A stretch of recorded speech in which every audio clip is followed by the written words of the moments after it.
Welcome to the Slop Farm. Enjoy the video. You'll start by confirming your Android version and unlocking the device. This matters because menu names differ slightly across versions. Once unlocked, open Settings or pull down the Quick panel and tap the gear. Make sure location hardware is allowed.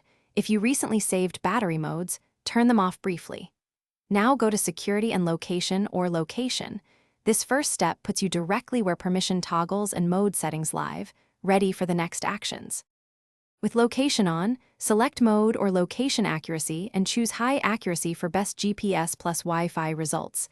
This helps maps and ride apps work reliably.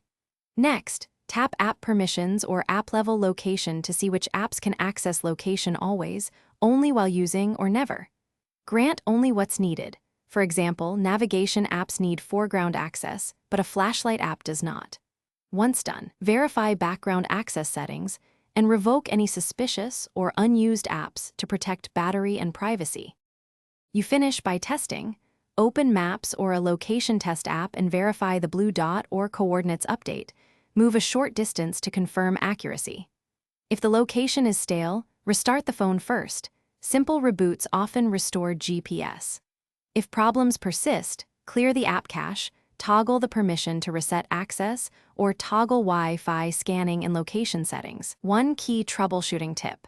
Bad GPS performance often fixes by disabling battery saver and re-enabling location services after a reboot. Thanks for watching. Consider subscribing if we helped you today.